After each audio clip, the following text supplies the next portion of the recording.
été donné de mon temps dans de l'humanitaire, mais avec une connotation aéronautique.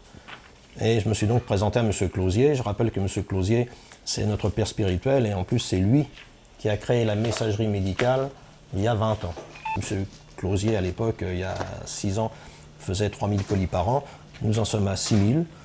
Nous n'irons pas au-delà parce que c'est notre vitesse de croisière et on ne cherche pas à faire du tonnage. Il y a 40 bénévoles qui œuvrent pour faire partir des médicaments, donc c'est très important. Il faut demander à Werner qu'il te fasse un bon de transport pour qu'on monte à peu près une vingtaine de colis. On part tous les deux. Donc 20 colis, on monte à Roissy. Bon. Tu peux voir ça tout de suite avec Werner. Bon, ok, ça marche. Pas de problème.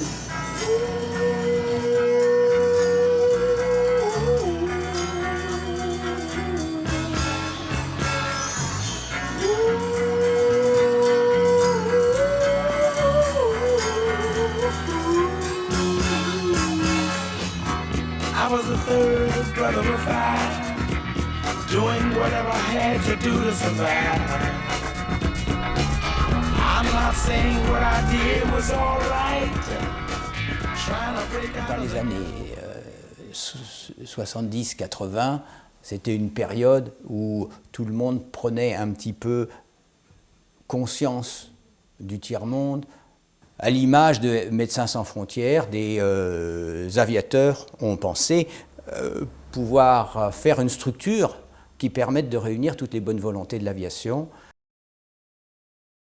Ces journées d'aéronautique pour jeunes handicapés ont débuté il y a 12 ans ici à La Ferté-Alais, et depuis quelques années nous avons des antennes en province qui font la même chose. On fait une trentaine de journées pendant la saison et on accueille à peu près 300 à 350 enfants et adolescents handicapés.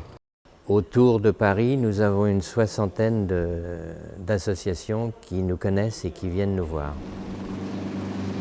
C'est vraiment un part de rêve surtout, parce que nous avons tous, les résidents ont tous des images d'Aviation sans frontières dans leur chambre. On était déjà invités il y a quelques années ici avant, et depuis ils n'arrêtent pas d'en parler. Donc de pouvoir sortir de la fondation où ils sont et de voler et faire un baptême de l'air, c'est vraiment extraordinaire pour eux. Nous commençons généralement la journée par un petit briefing sur l'aviation, sur l'avion, comment ça vole, pourquoi ça vole, sur le monde de l'aéronautique. Isabelle, il n'y a pas de problème. Toi, je te donne, non? Oui, je sais. C'est pas trop manger, monsieur. Tu m'as dit monsieur? Non, tu m'as pas dit monsieur, comment je m'appelle? Gérard. C'est connu ça. Ça va mieux que l'alphabet aéronautique.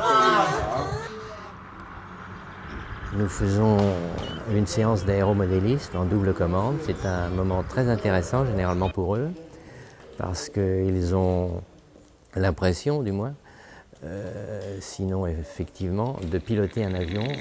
Ça, il faut le faire. La tête de première. Bah oui, si t'es dedans, alors là, ça va plus. Hein.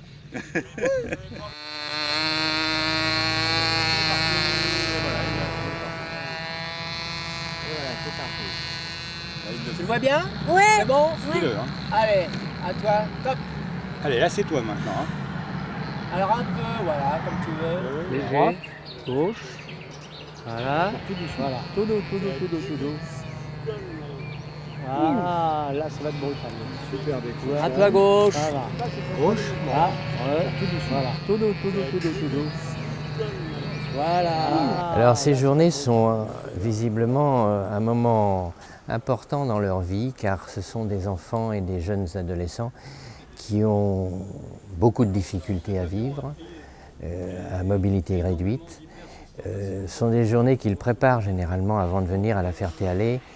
Et puis, une fois rentrés dans leur foyer, il y a généralement un après La Ferté-Alais, c'est-à-dire qu'ils développent leurs photos, ils font des montages, des gravures, des dessins. C'est la première fois que je vois ça.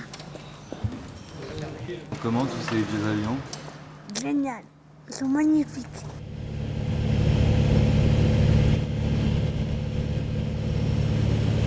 Tu commences à voir le château à droite là? Ah oui, je vois le château là à droite. Ouais, avec le bassin. J'aime beaucoup faire de la photo. Ça fait des sensations fortes.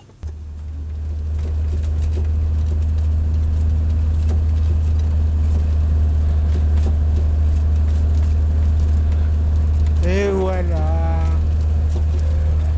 nous sommes arrivés à la terre ferme.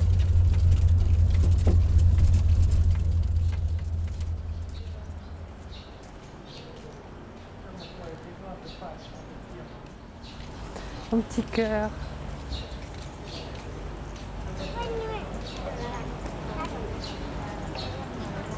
Pour famille. Dans la valise.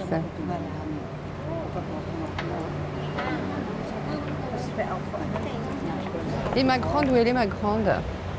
Ma grande.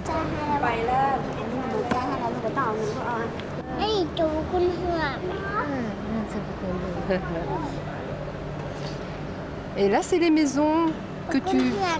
françaises. C'est la ville, et puis là, c'est la neige.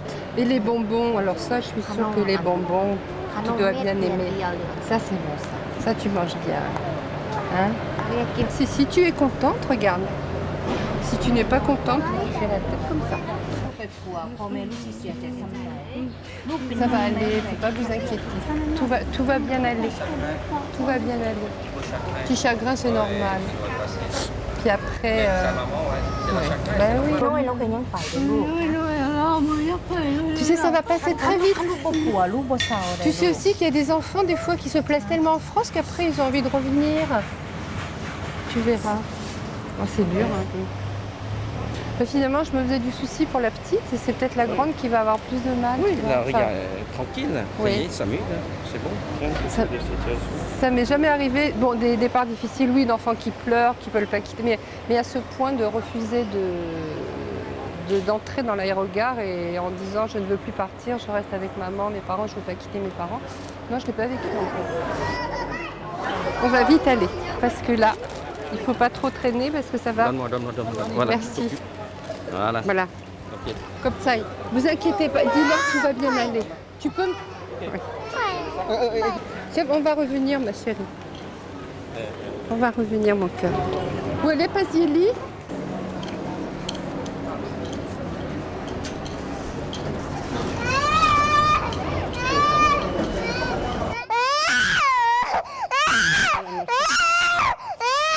Ça va aller, ça va aller. Ça va aller. Non. Tu vas aller. Non.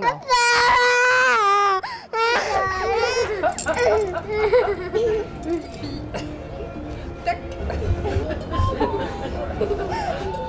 La courrier, ce qu'il fait.